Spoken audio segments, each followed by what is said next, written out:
السلام عليكم، يعطيكم العافية جميعا. نشكر لكم الحضور والتسجيل في الويبينار. معكم سلطان العنزي من الهيئة السعودية للتخصصات الصحية. ودي أشكر لكم التسجيل والحضور بالندوات، نشكر لكم اهتمامكم وتفاعلكم. أكيد نشكر المتحدثين معنا اليوم، الدكتور سعود، الدكتور محمد، الدكتور متعب، الله يعطيهم العافية جميعا. ودي بس أنوه على شغلتين. احنا فتحنا اليوم الشات، يا ليت نوقف الكتابة بالشات إذا تسمعوني صوتي واضح، يعطيكم العافية. الشات راح يكون مخصص فقط لتسجيل الاسم، سجل اسمك ويعطيك العافية. إذا عندك أي سؤال متعلق في الندوة أو عندك سؤال علمي يعود بالفائدة لك وللجميع، نرجو تسجيله في الجزء المخصص للأسئلة في الQ&A. نشكر الجميع تعاونكم.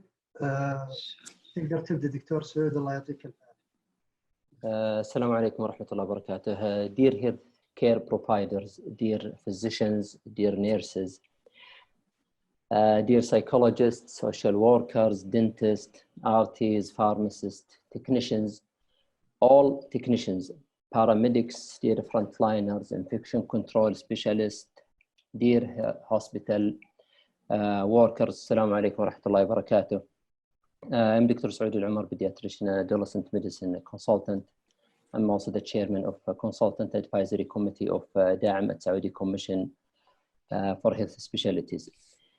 Being a healthcare worker on the front line of the corona outbreak is challenging. With long shifts, worrying about bringing the virus home to loved ones, or even being shunned by colleagues sometimes, or even by relatives. No matter your job title, position, you all share in people care, especially in those difficult days.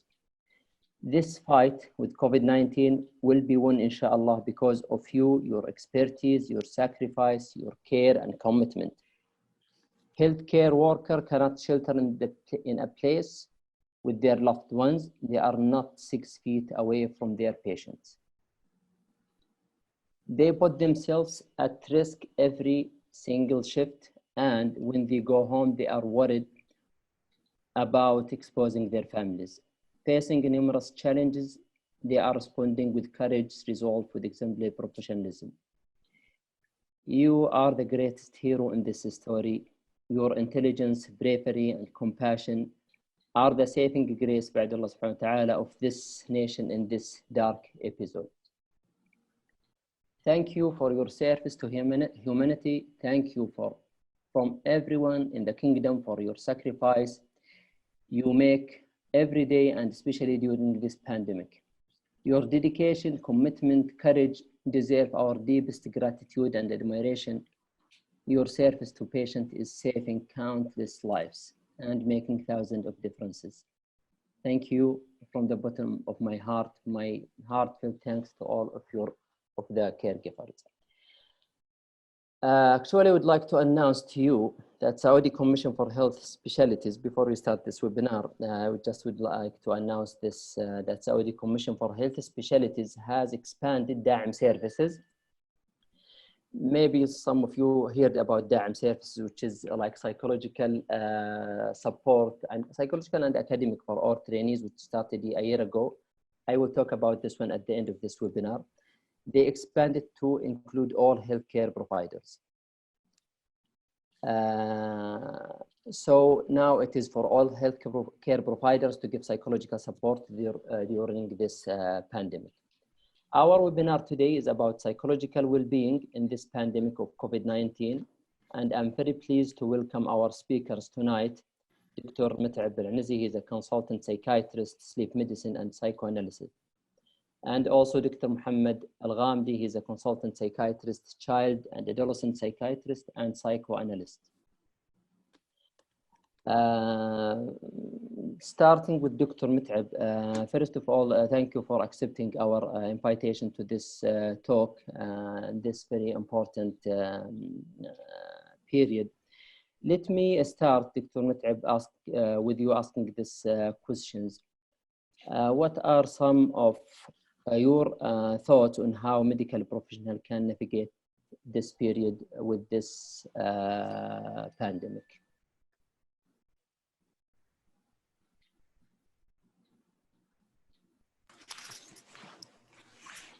Hello, Dr. Saud and everybody who's attending. Can you hear me okay? Yeah, it's clear. So I would like first to thank the Saudi Commission and Dr. Ayman Abdu and Dr. Saud for chairing this committee and caring about supporting medical practitioners and putting all of this together. And all the colleagues that work behind the screen and try to make this come up in this way in front of everyone. And it really seems like there's a lot of interest in this. So I see the attendees now are 5,500. So it really seems like this is a much needed talk where people would like to know more about how to navigate the situation. So I'll try to share my screen. I have some slides that I prepared.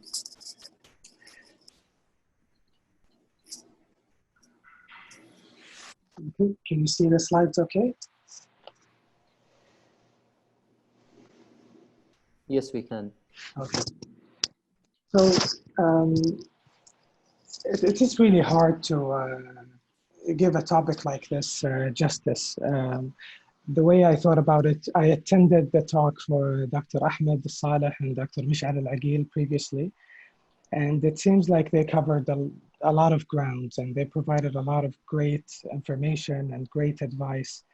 The way I'm thinking of this is trying not to repeat things that we have talked about previously. If I understand correctly, the slides that they did are present on the website of the Saudi Health Commission. So I'll try to make it short. I'll try to make it into memorable bites of information, add some thoughts to the thing that probably all of us are thinking about at the moment. So one thing to keep in mind before we start is how variable the attendees are.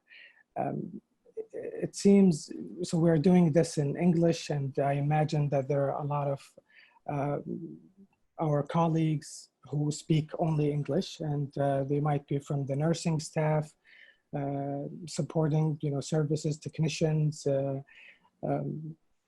So it can be hard to make sure that everybody is accommodated and the advice is relevant to everybody. So this is why I'll try to focus on things that could maybe enrich and add angles to this experience for everyone.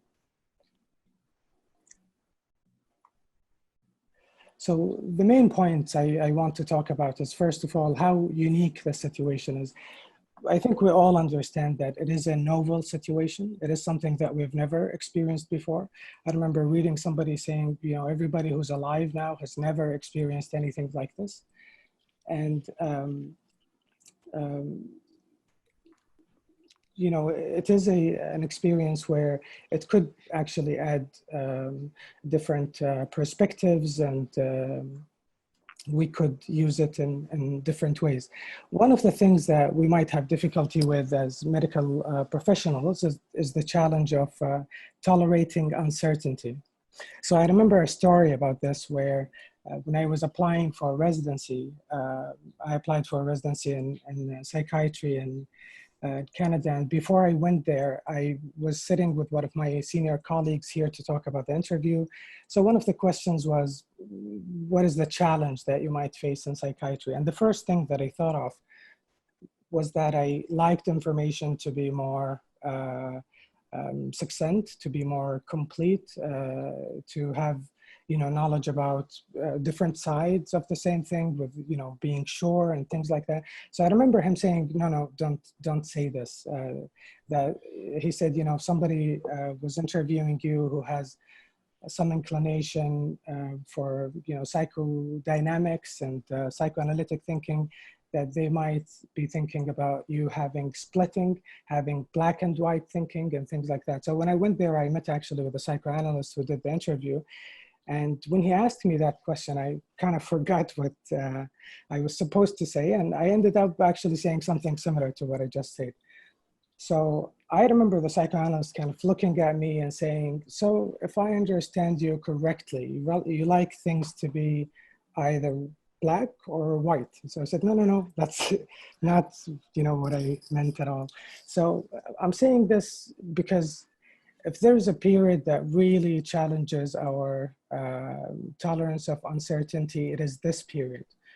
We could see how everybody around us is maybe having some difficulty understanding where are we heading, what are available treatments, when are we get to the peak, and how could we overcome this, and when are things going back to normal? So these are all great questions. You can still hear me, right? Because I heard a peep. Yes. Yeah. Okay. Yeah. So it is a period where this is coming to the forefront, where we need to deal with it. There are a lot of advices about how to handle this period. My point of view, I think we're all different, and we need to reflect on this. So hopefully we could provide some, memorable things to take away. So if we talk about the uniqueness of the situation, again, this is the first time we experienced this. One example that came to my mind is how the field of psychiatry, if we think about it, deal with things that has to do with the society in general. So post-traumatic stress disorder, for example, was something, it was called shell shock after World War I. There were some signs and symptoms for people who returned from the war or were affected by the war. So in a way, there was something happening in the society, something that people experienced.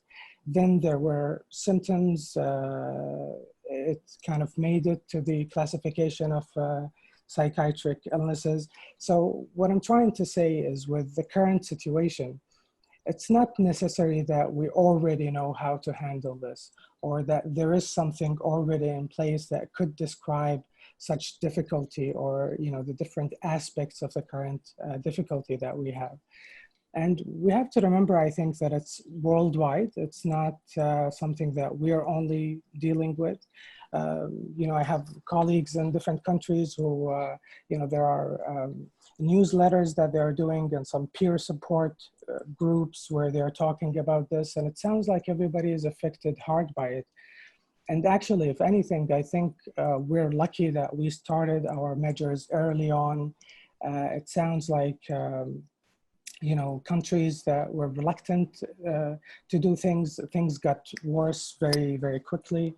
The other consideration that, here, I don't think we have to worry about as much is people losing their jobs and having to be on employment insurance and things like that. So this is also, I think, something that can help us maintain perspective. So, and even I think linguistically, if we look at the virus called, the novel virus, one might wonder if there are novel reactions that come with it, if there are novel repercussions that we have to deal with. So the other thing that, I think, it might be interesting to point out is how everybody is describing this period as a dream-like period. And, if we reflect on this, we can see how, in dreams, we think, in the psychoanalytic field in general, we think that there are things that are coming from the unconscious in dreams. So if we think about the situation, it might signify how it probably is stirring up deep fears, and this is why we think they are similar. There might be, things in the dreams where there are some theories about dreams where it actually can provide training for us to go through difficult situations. So like, for example, after PTSD, if somebody is going through something, one of the theories is that we get to be trained to know how to deal with this in the future. So the other thing, it has been reported historically that after such pandemics, especially if they hit the population hard, that people usually would develop amnesia after, and they might have difficulty recalling what was happening, probably similar to what happens in dreams. So, so in a way, I think, the fact that we describe it this way might signify how we might be troubled by it more than what we know on the surface. The other thing about this situation that we're in, that it might resemble other fears, but it's not quite the same. So if we think about how we fear illness, if somebody has a particular reason for fearing cancer, have the genes for it, it might be in a way similar to that, but then this is more infectious and more rabid. We all, in some part of us, have fears of aging, fears of death. So these kind of fears are also things that actually could be hidden somewhere in our reaction to the current situation.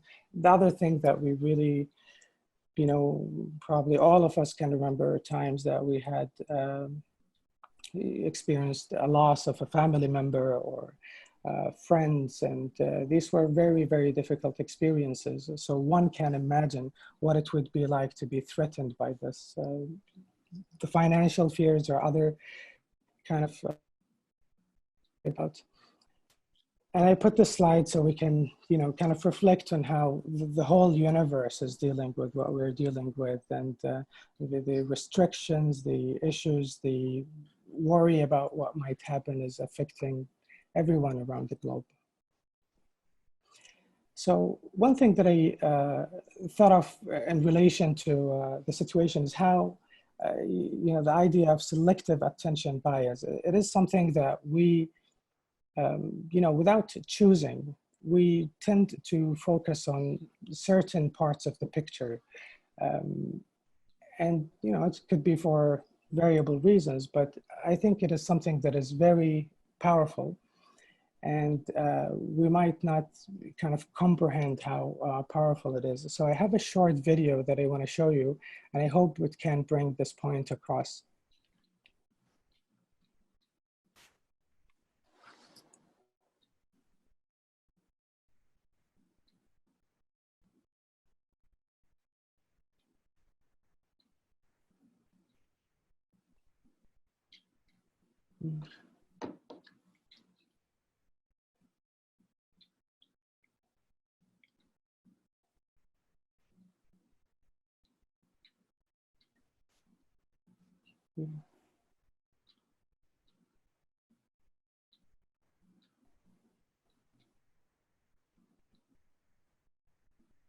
Okay.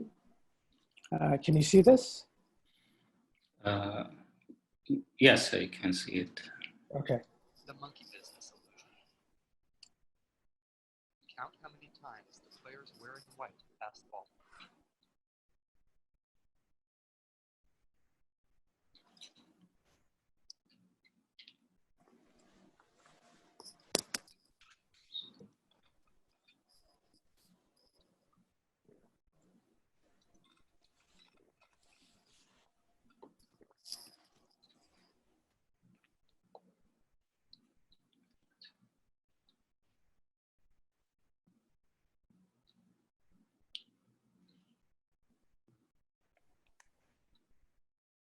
The answer is 16 passes. Spot the gorilla. For people who haven't seen or heard about a video like this before, about half miss the gorilla. If you knew about the gorilla, you probably saw it. But did you notice the curtain changing color for the player on the black team leaving the game? Let's rewind and watch it again.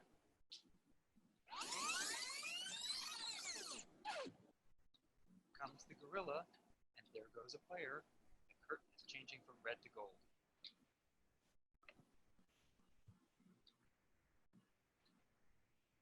When you're looking for a gorilla, you often miss other unexpected events. And that's the monkey business illusion. Learn more about this illusion in the original gorilla experiment at theinvisiblegorilla.com.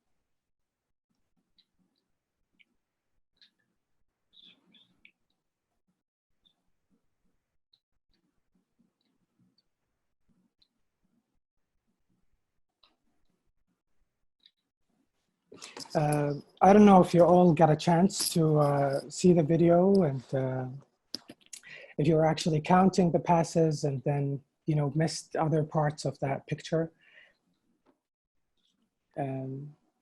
can you give me some feedback, people who can talk?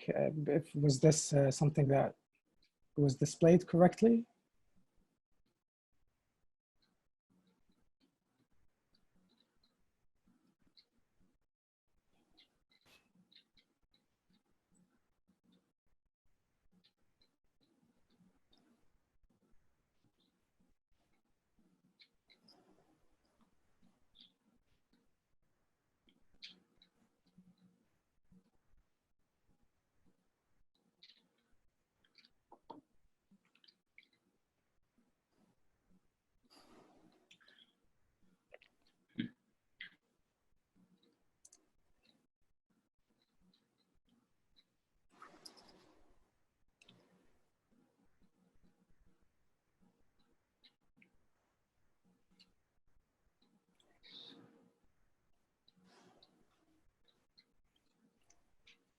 So can you hear me now?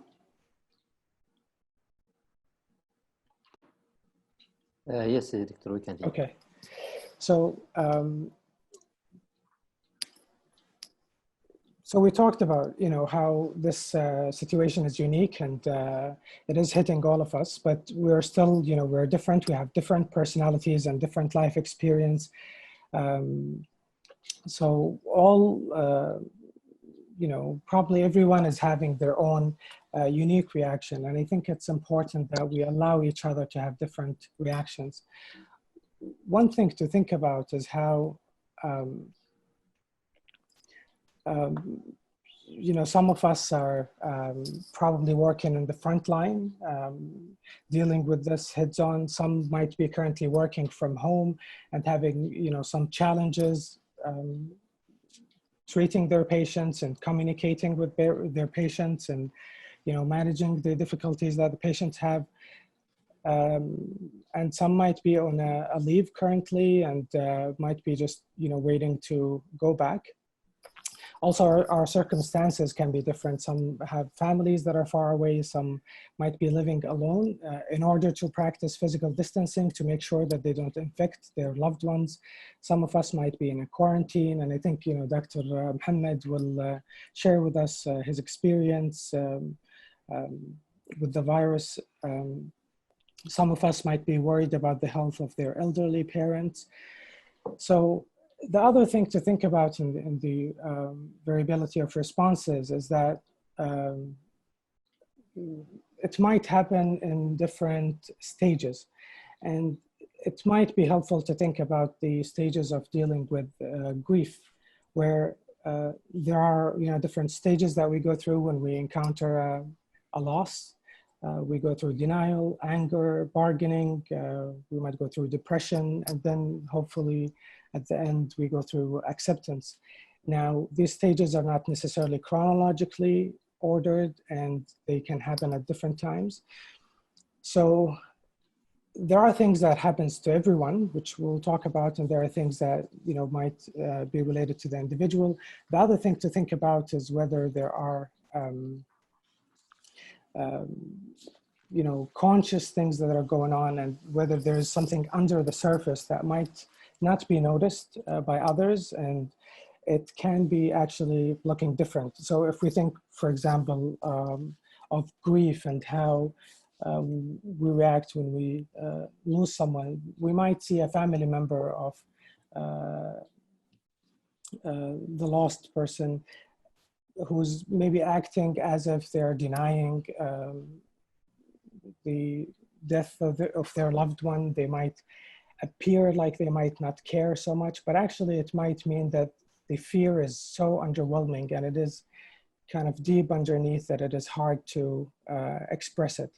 So I'm wondering if some of this can be helpful in navigating the current difficulties if we see that somebody is not worried about it as much, or that it might actually be more overwhelming for them.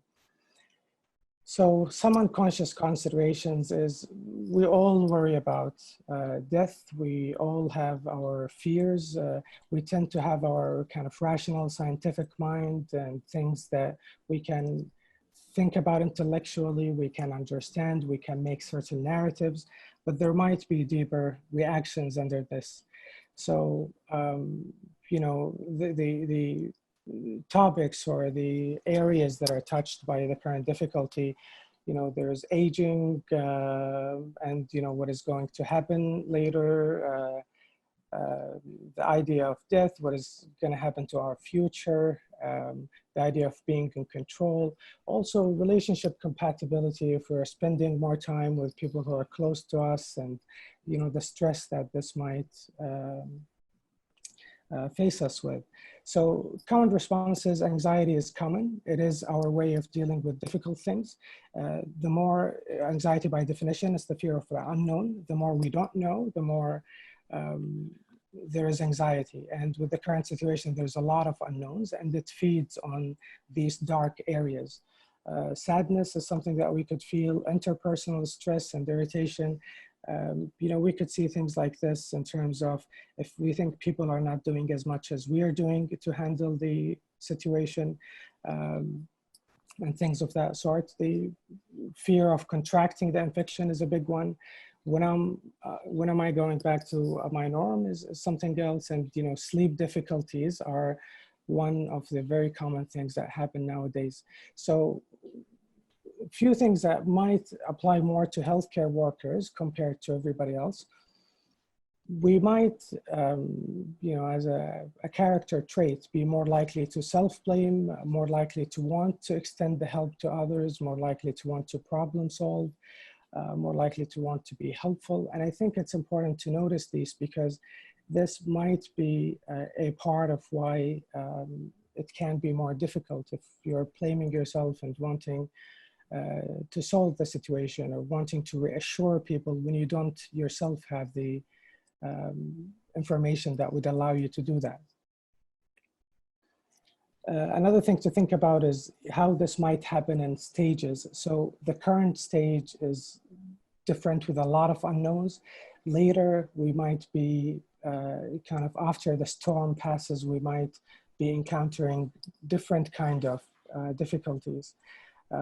Where now the important thing is to take the precautions, follow the measures, and in a way try to survive this current period. So given our differences, what can we do? And I know Dr. Mohammed Al-Ghamdi will talk about coping with the current period. I wanted to bring about a few points I think that are important. I'm hoping they will be memorable. First of all, safety and taking the precautions. All else is negotiable, you know, in terms of dealing with this and, you know, working through it and managing what happens after. Knowing that it's hard, I think is an important thing because then you could allow yourself to be worried. So it is okay not to be okay. It is okay to worry about the situation. It's okay not to know what is going to happen. The other thing about the availability of many advices, many different strategies to sleep better or to relax. There are wonderful resources and things that you could try, but it's also important to remember that people are different. What works for you might not work for someone else and vice versa. So you try to do you, whatever help you de-stress and kind of have a time where you kind of disconnect from what is happening, at least for a few times, I think is something that will be helpful. And it doesn't really matter what that thing is. Reaching out for help is important. Peer support is a big one. And I think, you know, I don't know how much is it utilized, but I think it is something that could be very helpful. It doesn't have to be about strategies to deal with this. It doesn't have to be about anything. Knowing that you're in the same boat with other people, I think is something that will be very helpful. And there are, you know, ways of helping that are probably available at different organizations. I hear of, you know, different hospitals providing things like this, and the professional bodies. We know, you know, we're talking now as a part of this program by the Saudi Health Commission to provide support. So it is available. you definitely could, use it and make a good use of it. It could be a kind of a private consultation where you talk to someone about your unique situation, about things that you're thinking about. Another important thing that I find from the sleep medicine perspective is that worrying about having a good sleep can be counterproductive. So if we think about people who probably never had sleep problems, maybe the only night that they wanted to have a really, really good sleep probably would be the night that they will have difficulty sleeping. I remember one of my colleagues, he never had a sleep problem before, and the time before the exam, everybody was saying, you really, really need to sleep well before the exam, and try to have your schedule and do something about that. So because of how worried he was about having a good sleep, he actually couldn't sleep until the morning. So the only difference was how much he cared about having a good sleep. So at a different level, if we think of this period and think that it's really, really important to have a good sleep, which it is, we want to try not to worry about it so much and have a bed routine that would allow us to do this. The main things that could be helpful, again, this is not a full list, but I think things that probably could be remembered and worked at is you want to have a schedule of going to bed and waking up, especially waking up in the morning.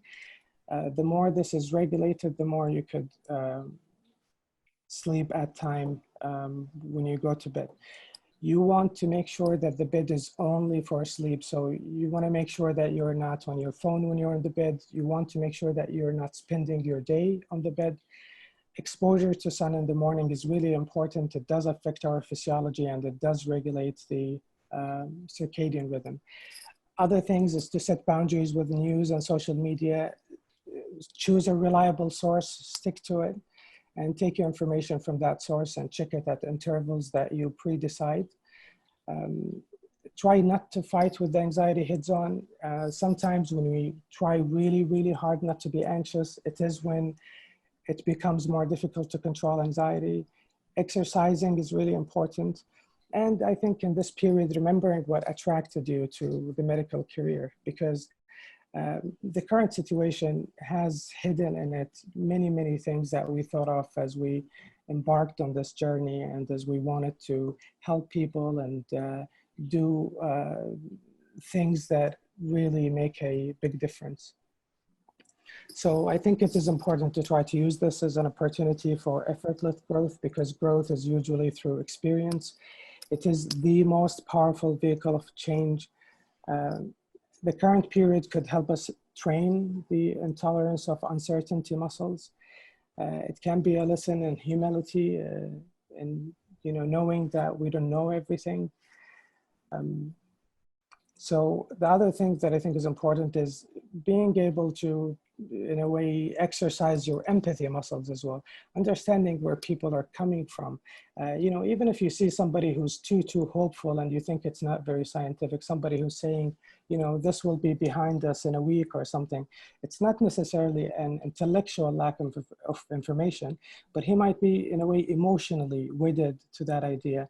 He might like to think so. And, although he knows that that does not support this, it might be an idea that he really likes, and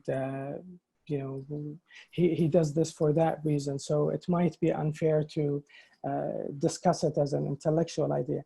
But at the same time, it is important to make sure that people are following the precautions, and it's not an invitation to accommodate behaviors that could be unhealthy or behaviors that could put other people at risk. So that's my last slide. We're in this together. We're all in the same boat, even people that you don't see, people that you might not have heard of or worked with before. They're probably thinking about the same thing that you're thinking. They're probably feeling the same feeling that you feel when you go through the doors to the hospital, or when you're sitting at home wondering when things will be back to normal. So, and I think it's important to manage guilt and the feelings of kind of wondering if there are things that you could be doing differently, even if it wasn't how to use the time in the best way possible if you do have the time right now. So it's also important to remember that we can't help our selective attention bias. There are things that we don't notice. We can't really notice everything at once, but it is important that we might be missing parts of the picture, and that it might be hard to maintain perspective.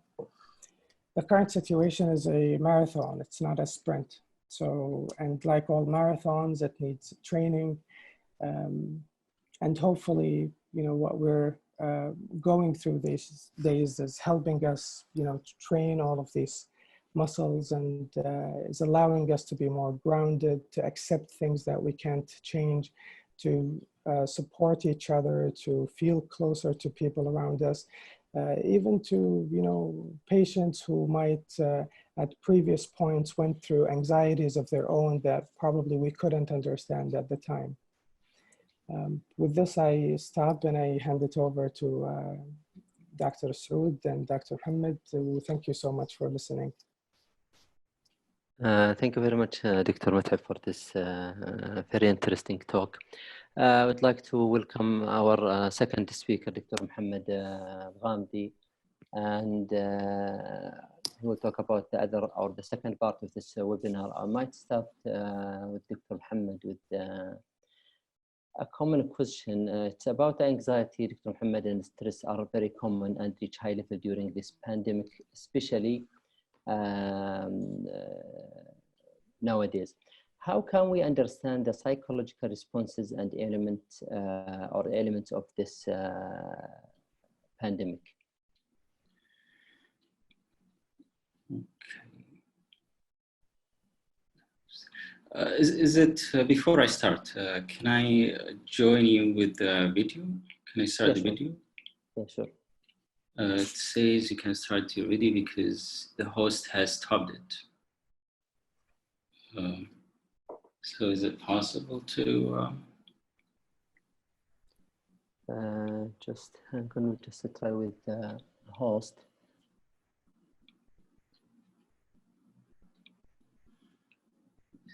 You can start, Dr. Mohammed. You can't start your video because the host, you're the host, right? Yeah. So I don't know if you disabled the video. Okay, no, I see it. Okay, good. Now you hear me clearly, and I hope you see me too.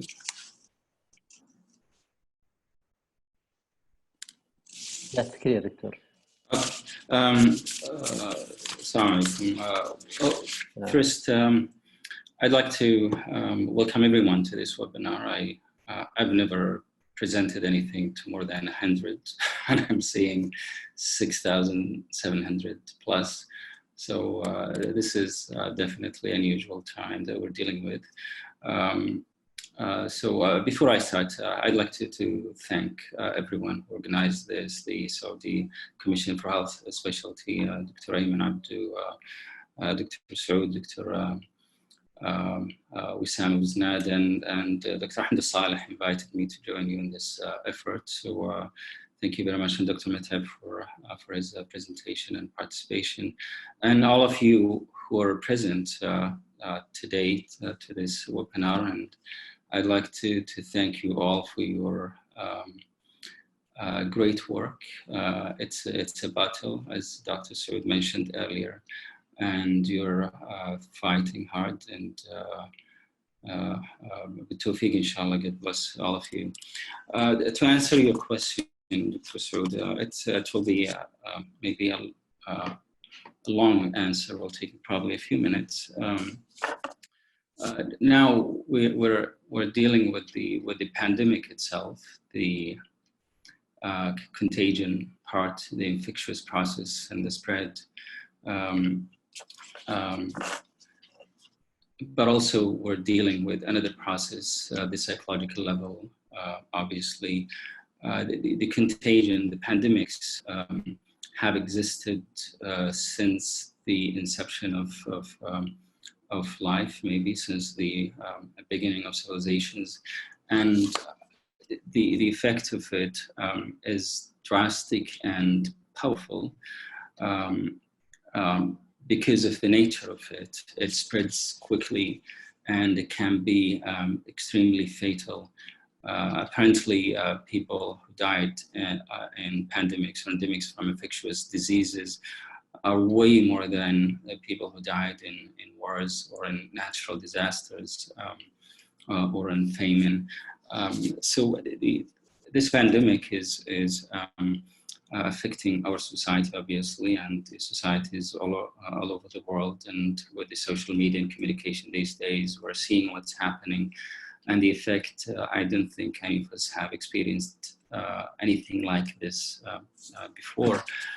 And as Dr. Amr said, it's a battle, and it's an interesting battle because there are two front lines. Now, there is the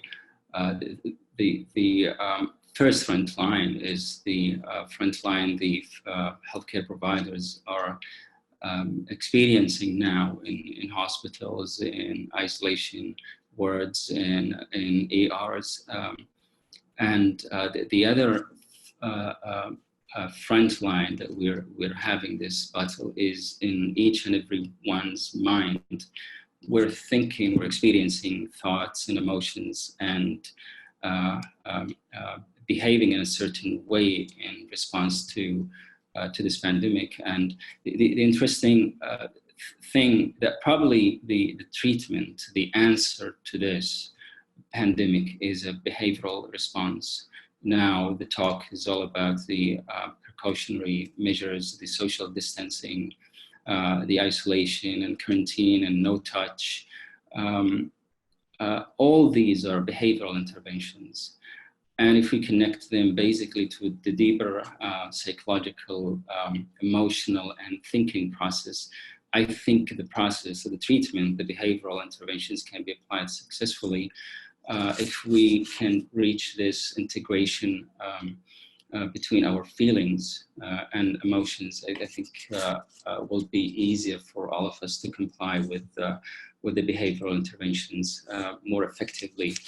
We're all responsible at the personal level to comply with them, whether we're at the front line dealing with patients in hospitals, in quarantines and isolations, or outside of hospitals in our daily life during the quarantine and complying with these behavioral interventions. How do we respond to situations like this, the pandemic? I will discuss it first from the individual level and then to the group level. Obviously, we're here, let's say, in healthcare providers, we're one large group, but we're also members in a larger group, the society at large. And we're all affected differently, the individual at the individual level and at the structured group being part of the health organization and at the society group at large. At the individual level, usually when we're facing a stressor, we respond with feelings of stress and anxiety. In this situation, the anxiety, the core feeling, emotion of anxiety is fear. And there is a continuum of our capacity responding to these situations. Let's say on one end of the continuum, there is healthy, let's say, anxiety. And at the other end of the continuum, there is maybe more toxic anxiety. We call it sometimes persecutory anxiety, which could affect our overall mental well-being and also our capacity to stay functional and well. At the first, let's say, and this continuum, it doesn't depend or vary from person to person. It's a continuum. And it depends on the individual capacity to cope with the stress. It varies obviously from person to person. It could stop at this end of the continuum, and stay within the limits of healthy response to anxiety. And some of us regress more than others to the other end of the spectrum, or maybe somewhere closer to the end of the spectrum. So on the first healthy, let's say on the end, healthy end of the spectrum, we want to be concerned. We want to, it's okay. Of course, all of us have to be worried about this. If anything, I would probably worry about those who are not experiencing any level of anxiety. I would worry about them, and maybe some of those who are not compliant with the recommendations or the precautionary measures, probably they're not experiencing enough anxiety. But anyways, we want a level of anxiety to, and some of us respond this way, to cope with anxiety, to stay functional, to have this level of or capacity for concern for others, as well as selves. So we carry this or keep this or maintain this concern capacity regarding ourselves, our well-being, and others' well-beings, and our families, and our patients, and everyone, the society at large. We want to stay productive for those who have to continue the fight at the front line, and also to stay for those who are not dealing with patients directly, to continue complying to the interventions, the behavioral interventions, to keep everyone safe. And some of us, they progress to the other end of the continuum with more toxic anxiety. Some people, they experience or cope with it with some less developed or less coping strategies. Some people become, let's say, more hysterical. Some people become very paranoid and distrustful of everything around them. Some people start even experiencing or paying more attention to their bodies and body parts, and start maybe feeling or experiencing some symptoms similar to the symptoms that comes with the COVID-19 infection, the shortness of breath, or the tiredness, etc. Some people become more withdrawn than expected. Some people even become more compulsive than usual. Now, there is, I think I've seen a question earlier asking about OCD.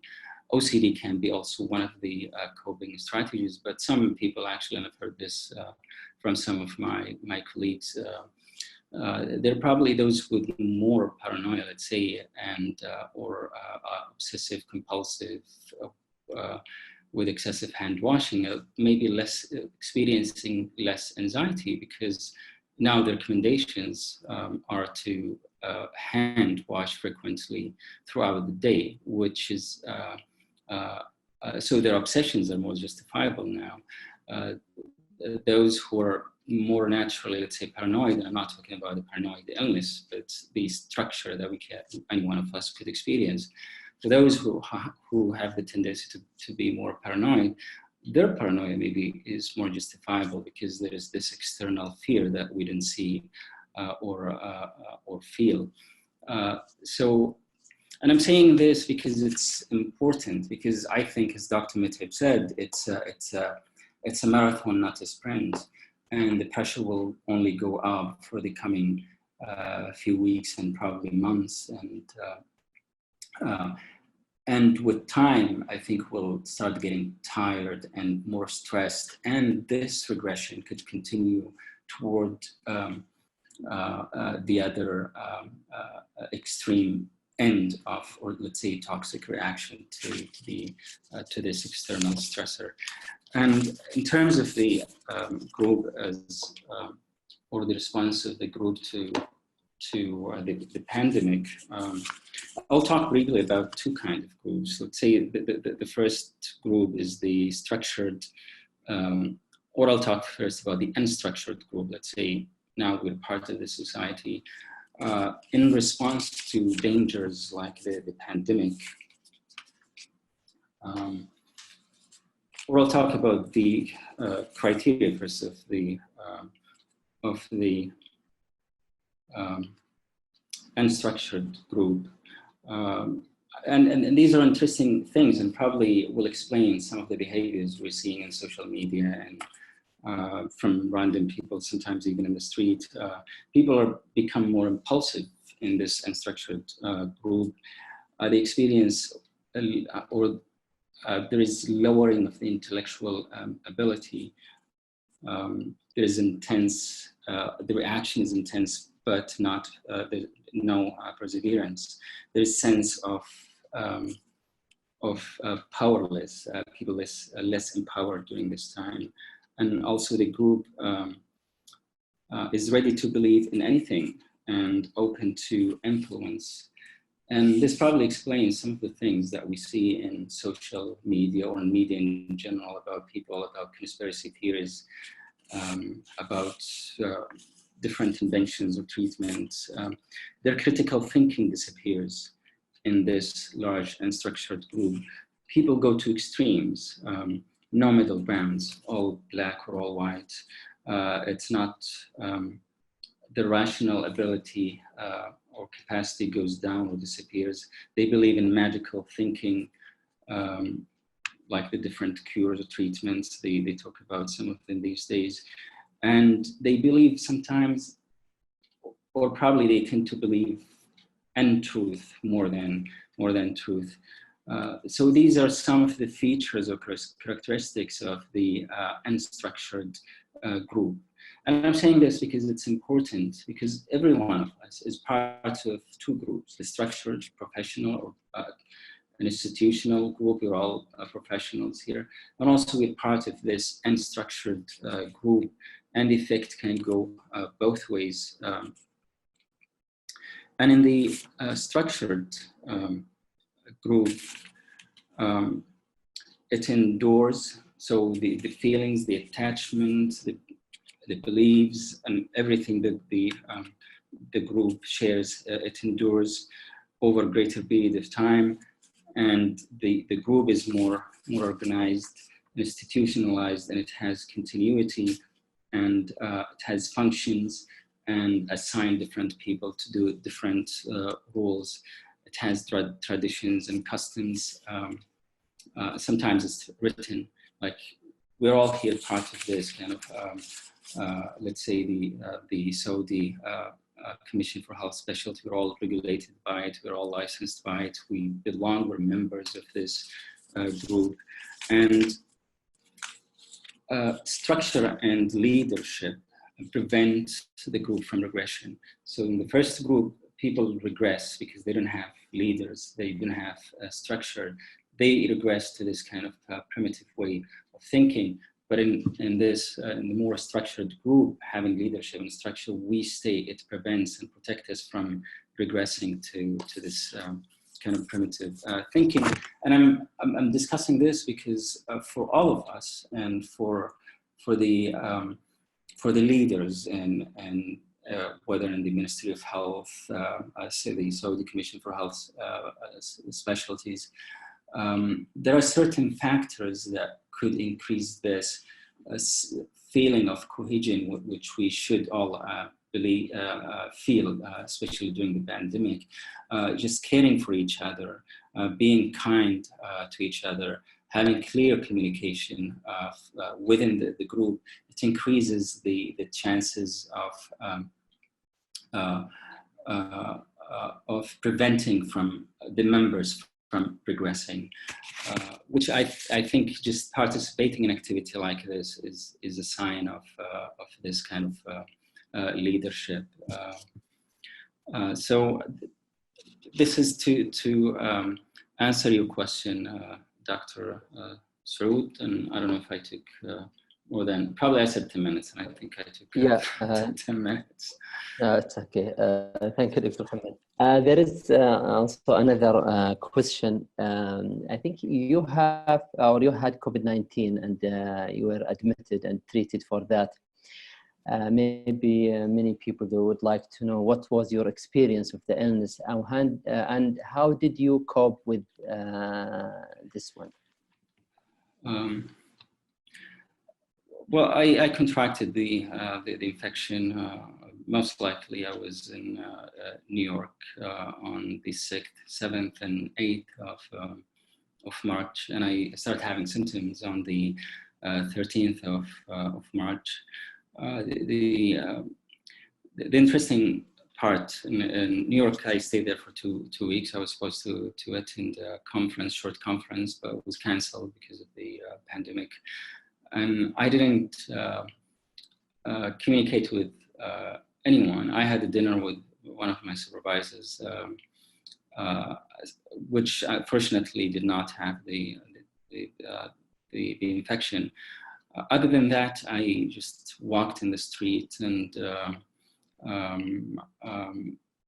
I just contracted the virus. It could be in New York itself, somewhere in the streets, touching an object or opening a door or inhaling a droplet from someone who is infected, coughed or sneezed close to me, or during or in the airport. So now I've had the symptoms I experienced, fortunately, were mild. I had a fever, high fever for probably 10 or 12, total of 12 days. And I didn't actually mind the fever that much. I think the most probably distressing part of this experience was the fatigability, or the lack of the low energy. It was profound. Even walking for a few steps in the room was very difficult. And aside from the generalized aches, there was something, I start seeing people actually talk more about this. This kind of peculiar and indistinct low back pain was very severe. I would say probably I would give it 8/10. It was probably the most annoying part of having this illness. So probably I would say it was kind of super flu infection. The usual flu I experienced maybe lasts for 3-4 days. This one lasted for maybe 12 days. And it was extremely difficult. Now, how I coped, maybe to make this pertinent to all of us, there is obviously a lot of anxiety around it. Now, my anxiety started going up when I was in New York. So on Sunday, so the way I reacted to it, basically to comply, to do everything in my hand to prevent myself from the infection. So in New York, I remember I had actually to leave my original flight because the connecting flight was supposed to come through one of the airports, the busy airports in Europe, and I bought a new ticket, direct flight from New York to Riyadh, to just avoid stopping in Europe. But I ended up contracting the virus. So just trying my best when I came. Aside from the first day, I stayed away from my family, my wife, my kids. I have 3 kids. I decided, and it was not even recommended at that time to home isolate, but I stayed away from them. And fortunately, alhamdulillah, no one contracted the infection, my wife and the kids. My siblings, my colleagues that I met, the only one who got infected was one of my brothers, and he's still in isolation. Now, the illness part was physically stressful, but I believe the 2 days toward the end of my hospital stay, before I talk about it, now I decided to actually turn the video on because I believe it's relevant to what we're doing these days. When I was in seclusion, it was very difficult and not to connect with people, not to see their faces, their eyes. They're all kind of isolating and wearing this PPIs, the personal protective gears. So there was disconnection there, which was maybe mentally and emotionally difficult not to see people, or to see people actually avoiding contacting you and disconnecting from you and disengaging, which I understand totally is part of the protocol. But at the personal level, it was maybe more significant to me or distressing to me, especially initially. So this was one thing, the isolation itself, the disconnection from people. And the other thing, at the end, the quarantine itself, the last 2 days of my hospital stay, there was no fever and my energy started coming back. It was probably the most difficult 2 days, even without having symptoms. Just being in isolation and in quarantine was mentally difficult. And I'm saying this for all of you who are dealing with patients. It's difficult for healthcare providers, and I will maybe discuss in a few minutes some of the things that could help alleviating this. But it's also difficult for patients in quarantine and seclusion, and not easy to cope with. One of the things I believe was helpful during my stay is communication. I told my physicians and the nurses that they did not need to come to see me unless maybe once a day to check my vital signs and maybe I received IV antibiotics. But having clear communication is quite effective, just to discuss with patients the plan, what to be expected in the course of illness and the findings and the treatment plan, and maybe to try to engage them in this in decision making whenever possible. It can alleviate a lot of distress that come with it. The other, so for me, just coping with the whole experience, now framing the anxiety and trying to control the factors to prevent myself. So there was I didn't feel guilty for not doing anything that I should have done. So I was successful in that. But at the end, I contracted the virus. And the other thing also, after trying your best not to complying with the interventions, the behavioral recommendations and the social distancing, the hand washing and all of that, I think I try to frame to have a kind of accurate perception of the risk that associated with having the illness. And based on my calculations and breathing and all of that, which I did early on, the risk of death for me having the virus was maybe 0.3 to 0.4, which is like 3 to 4 in 1,000. So that was maybe acceptable, low risk, and most likely I will survive the experience. So having this rational calculation for having the illness was quite effective.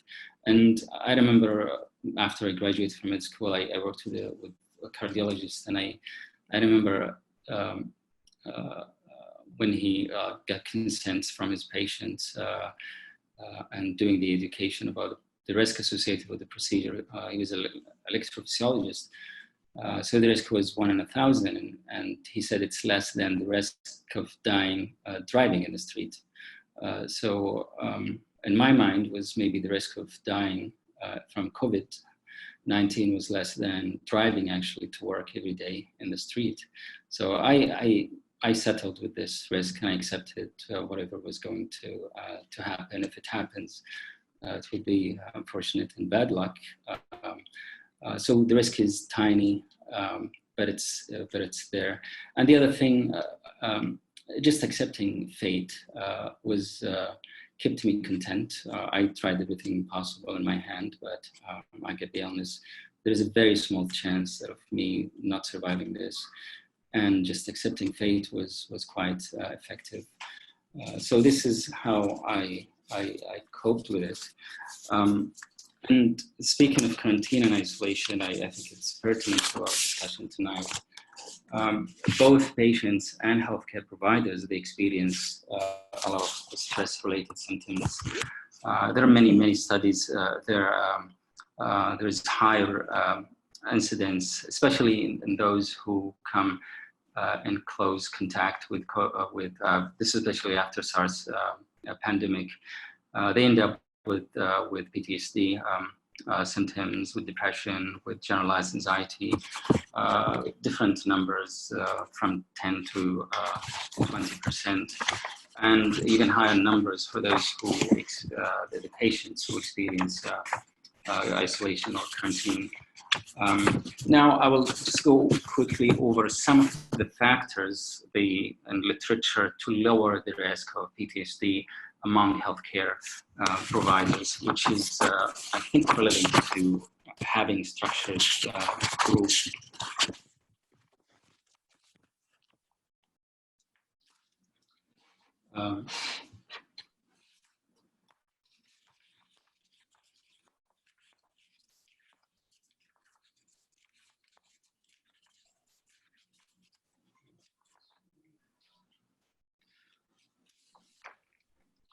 So one of the, having clear guidance and expectations for the members, physicians, nurses, therapists, respiratory therapists, everyone in this fight.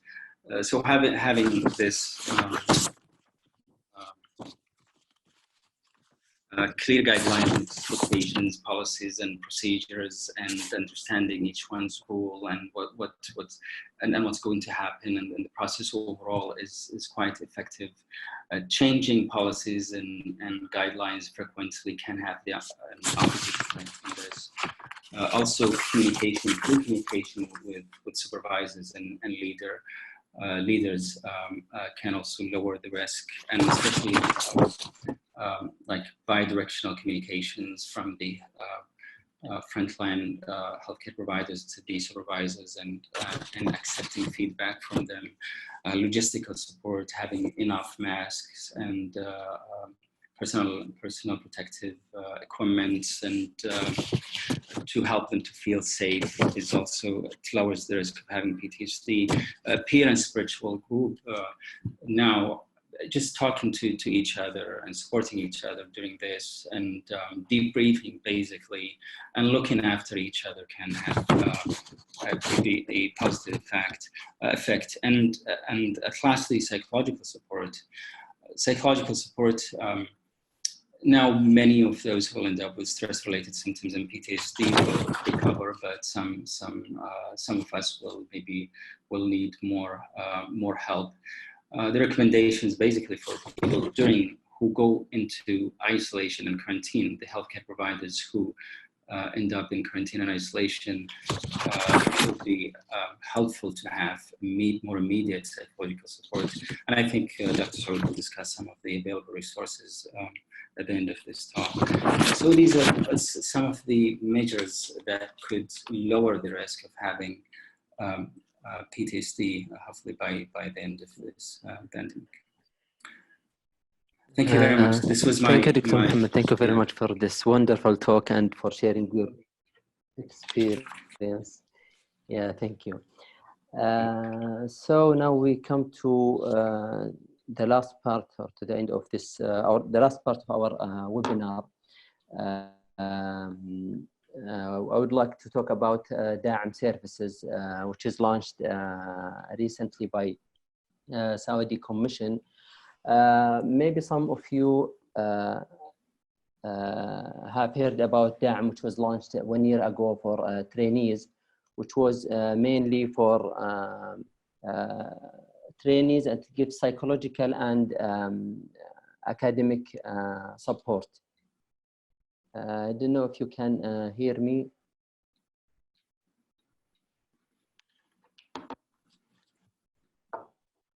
Yes, we can, Dr. Saud. Okay.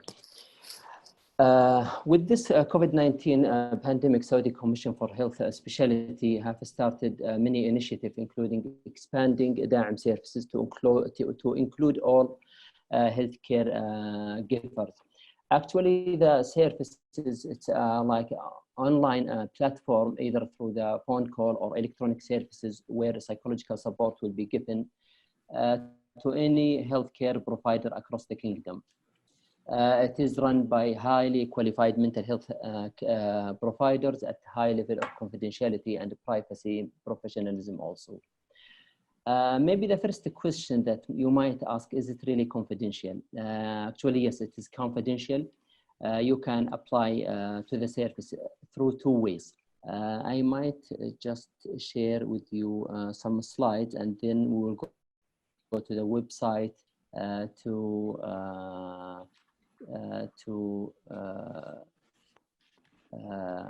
also to see how we can access the service.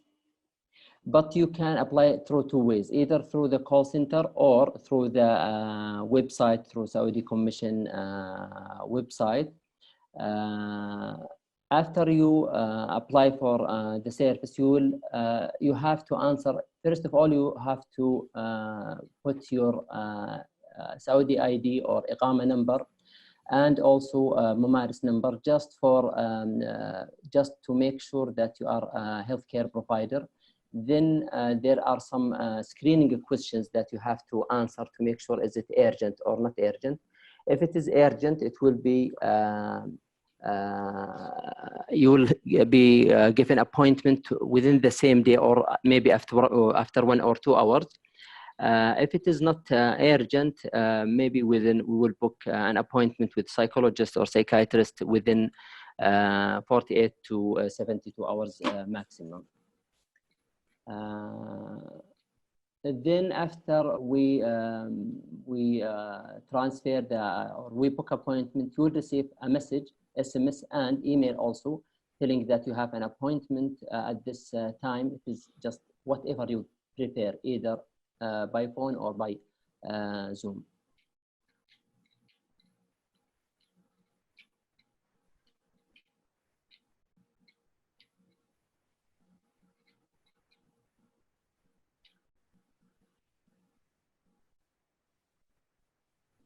I think Jeff just have some internet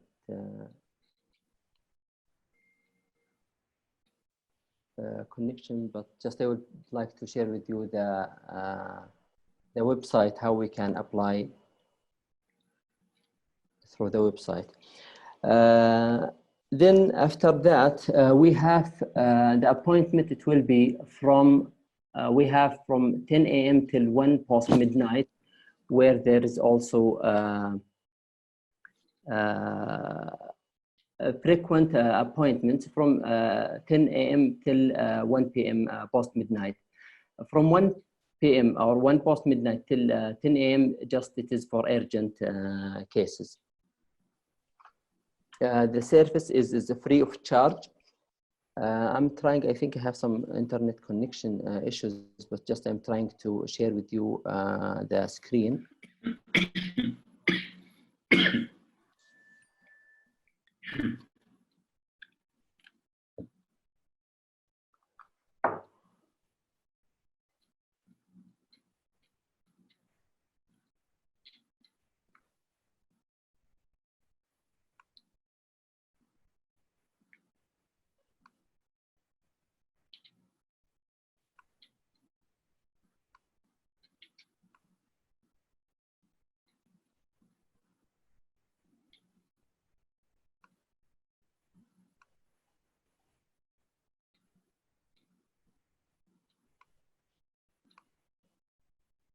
Anyway, you can access it through the Saudi Commission website. Then you can go to practitioner electronic services. Then there is icon for Da'am. You can choose that one, Da'am services. Then from Da'am services, there is 3 icons that you can access. One about Da'am, which is like definition of Da'am. The other one is the second one is about the service. Then you can click that one. Then you have to choose either you are trainee or healthcare provider of Mumaris. Then you can go through the different steps. As we said, there is like a SMS. It will you will receive SMS and email about your appointment. After the appointment will reach also at the same time to the to the mental health provider, the psychologist or psychiatrist. He will communicate with you soon on the appointment. after you finish the session, you will receive again email and SMS that it has your session has been done and closed, and you will receive a link for evaluation of the service. And the evaluation is very important to us, and we take it very seriously.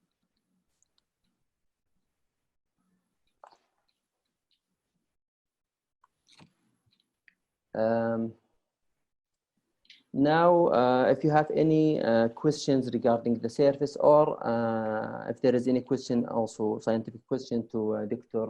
Met'ab or Dr. Muhammad, we will leave the rest of the time for them to answer some of the questions that have been posted in Q&A. By the way, some of you ask about the certificate and registration. All of you who have registered in this webinar and enter the webinar, they will receive their CME hours through Mumaris, and it will be maximum after 7 days will be in their account. Doctor, just leave now the mic to Dr. Met'ab to answer some of the questions.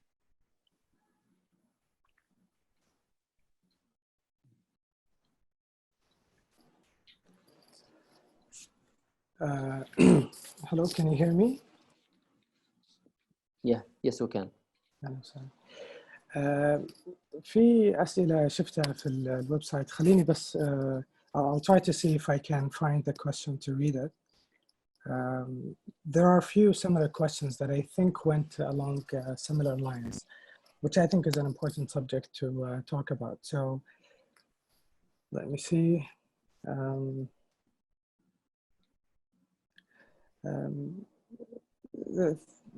There was I have a question regarding that I'm a healthcare provider. I'm still fearful to be in contact with my family members, and it makes me feel lonely in my personal life. Any clues on what I should do? There was another question where there was an emergency physician, I think, who was saying that his friends would kind of stay away from him, and it sounded like, you know, they're afraid of contracting the virus since he works in a high-risk environment. There are a few thoughts I have about this, which actually, you know, like when I was talking about allowing other people to have their reactions, we all deal with it very differently. And actually, this particular point was mentioned in the World Health Organization website in terms of advice to medical practitioners. It is something that, you know, people are having all sorts of reactions. And this might be part of what they can try to do to protect themselves, the same way they're avoiding going outside or you know, avoiding contact with other people. It's kind of logical that they would worry about being in touch or being in close physical proximity to someone who works in such a high-risk environment. So my thoughts about how to navigate this, first of all, to understand that this is, you know, where they're coming from, that it's not meant to be a personal thing.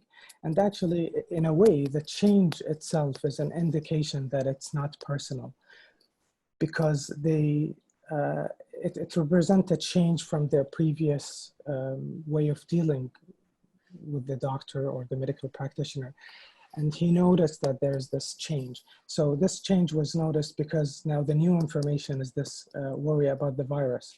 It's not really rejection of the person themselves or not wanting to be there with them. One of the things, like if I think about things that might make this better, depending on how close the person to you, and how, you know, if they're not defensive, if they could hear you out, that you can discuss with them that you're experiencing this, that you're feeling lonely, that this is a difficult time for you, and that you'll work out a plan together to be kind of not in physical proximity, but that does not mean that you will not be close otherwise, through technology and through other ways. So to my mind, I think one of the best things is understanding what might lie beneath this fear, rather than it being something that shows that they don't care, or that they, that this is not important for them to support you. And actually, the more overwhelming the fear, maybe the less likely that it might show up as something conscious that they're able to discuss and they're able to acknowledge. So in a way, they might be denying that they're that afraid, and they might not like it to be pointed out. But I think in the spirit of how, we are trying to take care of people, we are trying to manage our emotion, the part that might be under your control is to reflect on this way, and maybe to think of ways to share this with them. And also to remember that there's nobody who knows exactly what to do or how to act during this pandemic. One of the things that really stuck out for me was how, senior colleagues from all around the world, like when you hear them talking, or when they write things about what is going on currently, they don't really know, like it's not something that we're prepared for. It is difficult, and we might have all sorts of reactions.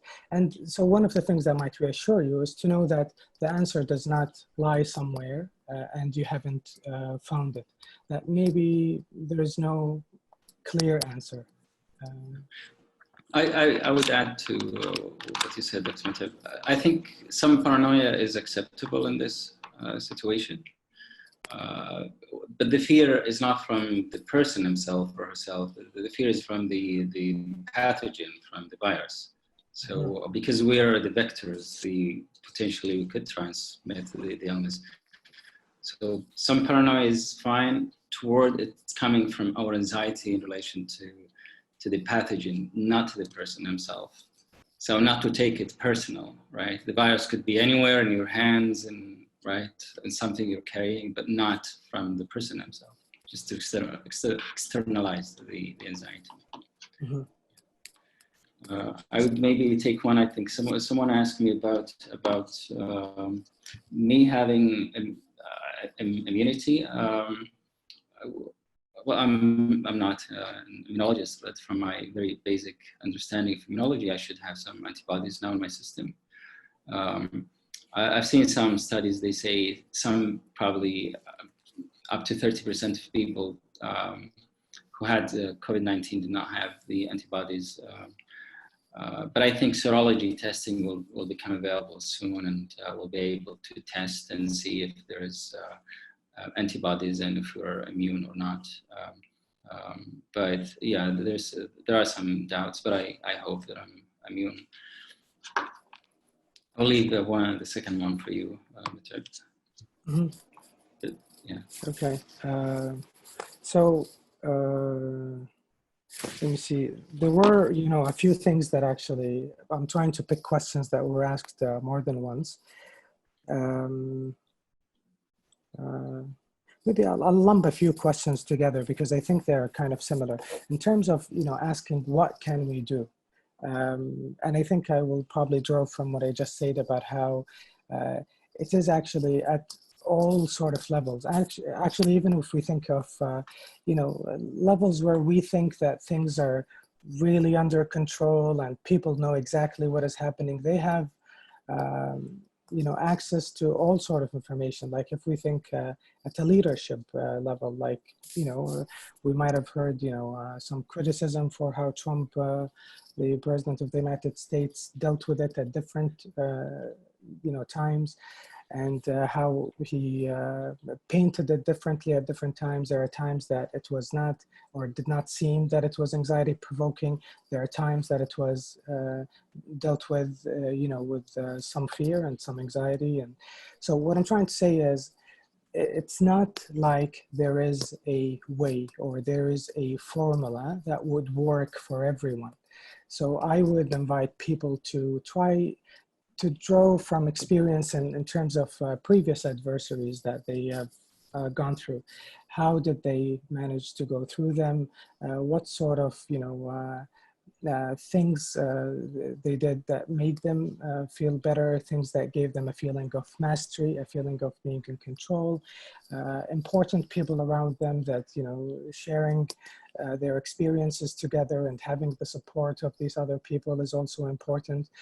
Part of, the questions I'm saying, I'm lumping together, part of it was asking about, these strategies, and, I'm trying to kind of suggest the idea that it might be driven by the wanting things to be certain, wanting things to have a clear answer where there is, something you do and it will make things different. But in reality, probably everything that we have discussed today fits somewhere in this. The sleep, the exercise, how you look at it, how you reflect on it, how you understand that, people, the way they react and the way they do things is not necessarily representative of their lack of intellectual information, because now it seems like it's general knowledge. The facts are there. Anybody can go to the website of the Ministry of Health or follow them on Twitter or open the TV and hear the press release. And, the information is very clear cut. But as we can see, we can look around us and see that people are dealing with it differently. Another question that kind of fit into this and was a question about the someone taking SSRIs, selective serotonin reuptake inhibitors, and feeling that it might not be working as well as it used to previously. And this is something that we see sometimes when there are new developments in how the person feels, if there's a traumatic event, if there's a stressor, if there's a change in their circumstances. It is very understandable that the medication might not be working the same way. I would invite the person who's going through this to discuss it with, the doctor who prescribed the medication initially, and maybe try to have a virtual appointment with them. The other, I think, available resource is, what Dr. Saud talked about in terms of having consultations that are free of charge. I'm happily participating in this, and I think the good thing about it is that you could provide individualized kind of help to the person, where you can, see what is on their mind, what are they struggling with, if there's something that could be solved at the moment, or some suggestions that could be helpful to the person. So a question about medications, I think, is a more specific question that can be dealt with this way, just for that person, rather than a general statement about medications. Okay.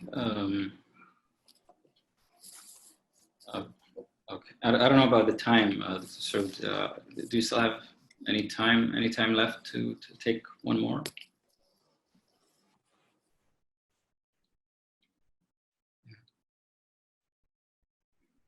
The moderator, Cleveland. Okay. While we're figuring this out, so there was a question about the frustration, like we experience seeing people who are not kind of adequately complying with the recommendations. Now, obviously, there are people who are maybe less anxious or in denial. Basically, there are people who believe, because when we're not experiencing it at the personal level, having this illness, we just tend to think that we'll not have it.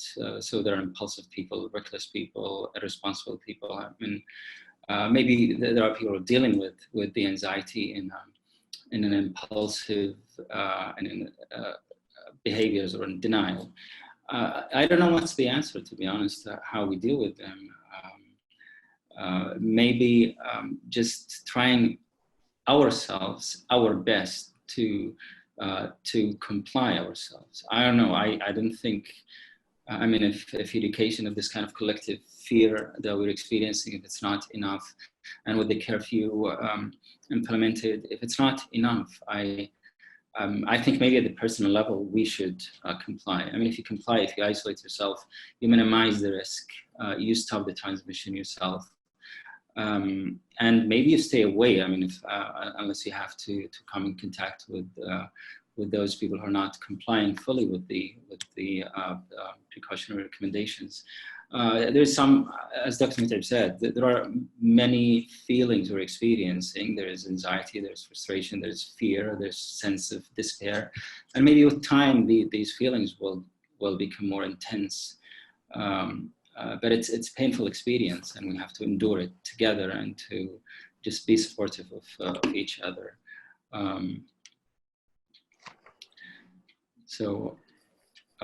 I don't know. I will. So, do we still have time to continue? Thank you very much. Sorry, I had some internet connection, so I was it was disconnected, and I reconnect again. I think we have some maybe 10 minutes more, and if we can maybe answer 2 or 3 questions, because I tried to share the website with the participants, but I couldn't because of the internet connection. I might share it again with them, but maybe we have time for maybe 2 more questions, maximum of just like 5 minutes. Okay, Dr. Miteb. تمام. أنا قاعد أطلع على الأسئلة، وإذا في أي شيء في بالك دكتور سعود، يعني سؤال لاحظته أو شيء وما انتبهت له.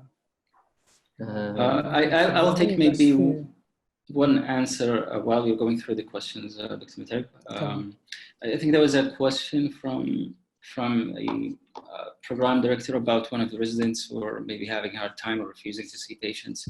I think now overall, I mean, from what I know, especially in Canada, program directors are recommending actually the residents, or requested for a certain period of time, for those who do not provide very essential services these days, to maybe lower their workload, to minimize contact with patients and the risk of transmission.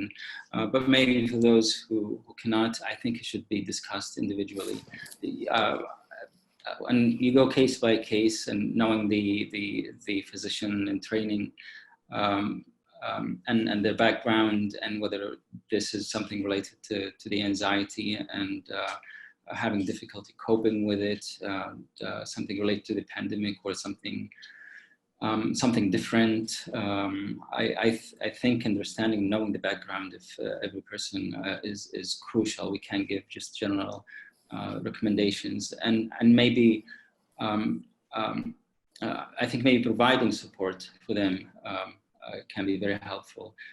But I would go case by case and discussing the situation with the committee and the resident, him or herself, to reach a good intervention at the end, or recommendation.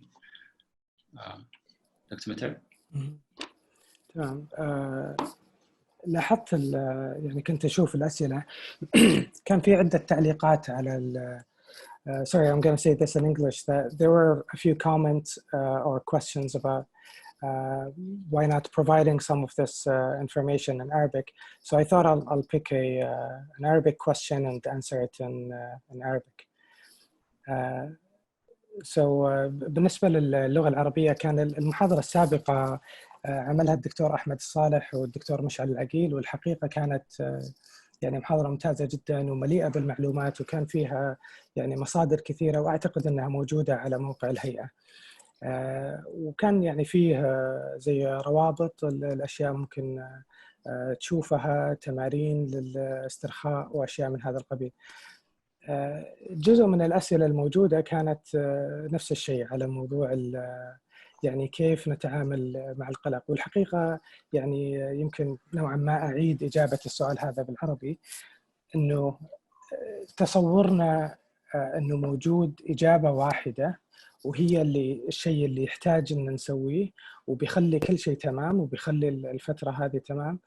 أنا أعتقد إنه قد يكون في مشكلة في السؤال نفسه. عوضاً عن أنه المشكلة تكون في الإجابة، أنه عدم توفر إجابة، أو أنه الشخص يعني يكون لسه مثلاً ما حضر المحاضرة الصح اللي فيها الجواب هذا، أو ما قرأ المقال الصح اللي فيه الجواب هذا، أو شيء من هذا القبيل.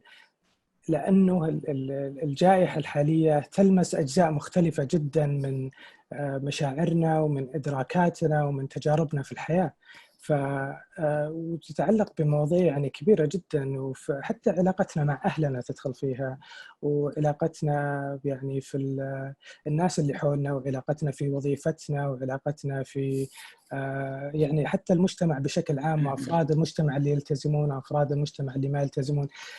لذلك من المهم إدراك يعني لما نقول الأشياء هذه عن اللي حاصل حاليا، مو القصد منه أنه والله نقول يعني خلاص الموضوع صعب جدا ولذلك لا سبيل لحله ويعني خلاص، لا بالعكس، إدراكنا أن الموضوع بهالصعوبة وأن الموضوع العالم كله يعني قاعدة تحاول تتعامل معه، أعتقد قد يخفف شوية من شعورنا بالذنب في أنه ما وجدنا الجواب المناسب أو ما عرفنا وش الطريقة المثلى. لأنه عادة إحنا كأطباء يعني كان جزء من الكلام اللي قلته أنه نكون ننزع إلى الكمال وننزع إلى أنه نبغى نلقى الحلول ونبغى نعرف بالضبط الحل الصح وأشياء من هذا القبيل. فيغلب على الظن أنه في وضع جديد زي الوضع هذا يعني ردة فعلنا الأساسية أنه نبغى نعرف الحل، ولو كنا كويسين ولو كنا أقوياء ولو كنا قادرين على التعامل مع المصاعب بنقدر أن نحل الأمور هذه. لذلك يمكن لو نغير السؤال شوي ونشوف وش اللي نقدر نسويه الآن وش اللي بيدنا، يعني يصير المهم بهذا التصور مو أن نحل الموضوع، لا أن نتعامل معه بأكثر قدر ممكن من يعني التأقلم لو قدرنا نسميه، ونعرف أنه وضع جديد ونعرف أنه نسامح نفسنا لو ما كان يعني اليوم مرة ممتاز اللي قضيناه مثلا من غير لا نخرج، أو إذا كان خفنا لما نروح يعني الدوام.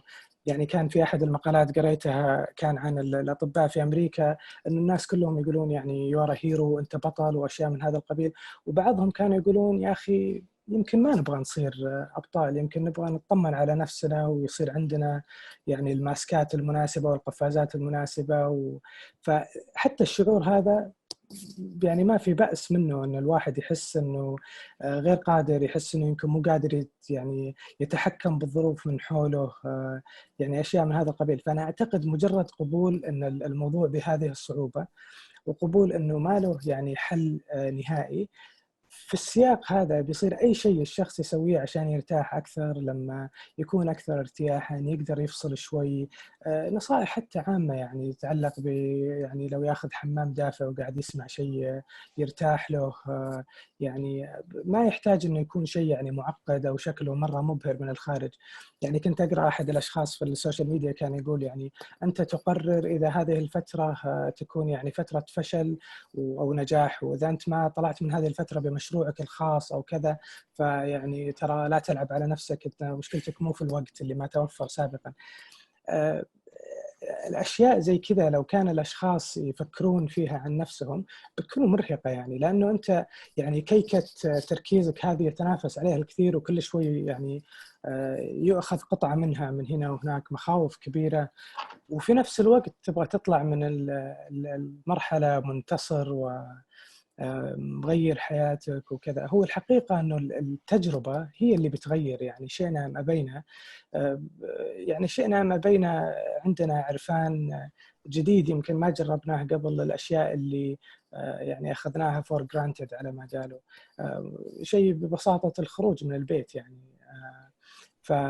فأعتقد أنه يعني الأشياء هذه في تصوري ممكن تساعد على يعني المشي في هذا يعني المكان الجديد علينا اللي أول مرة قاعدين نمشي عليه. دكتور يس دكتور محمد. بس شيء بسرعة كذا بقوله بالعربي. كنت في شهر 2 في نيويورك، كان في كونفرنس في سايكوناليسيس. ذكر واحد من الاناليست كان يقول انه كل شخص في الحياة يحتاج الى فلات تاير، يعني يبنشر عليه كفر في حياته عشان يساعد انه يكتشف جوانب اخرى في حياته ويعطيه معنى للحياة. يعني المرض والكوارث احيانا قد ما هي مؤلمة تساعد الانسان انه يتواصل اكثر مع مع نفسه، انه يكتشف معاني احيانا للحياه، تعمق تجربته في الحياه. طبعا التجربه هذه احنا تخلينا في مواجهه مع فكره الموت والضعف والمرض الى اخره، لكن ما تروح بعيد احنا اذا ما فكرنا فيها. الفرق انه الفتره هذه ان احنا نواجهها بهذه القوه وبالقرب ذا، لكن هي موجوده، يعني كل الموت موجود والمرض موجود في كل الاحوال. فالتجربه هذه زي ما قال دكتور متعب، يعني ما هو بالضروره احنا في فلايت مود ايضا، يعني في مزاج معركه. فكل المشاعر هذه ما هو بالضروره نتخلص منها، يعني المطلوب ان نتعايش معها، نتكيف معها قد ما نقدر. وايضا من الاشياء اللي ممكن تساعد يعني انه يعني الواحد ينضبط في ويلتزم بكل التعليمات الموجوده سواء في العمل او خارج العمل، وهذا كلنا نقدر نسويه خلاص. وفي النهايه يعني الاقدار كلها بيد الله يعني. طيب, thank you very much, Dr. Muhammad, Dr. Mut'ab. Just I would like to again go back to share with you the website, because I tried before and my internet connection was not good. So this is the website. You can go to Saudi Commission website, then you can go to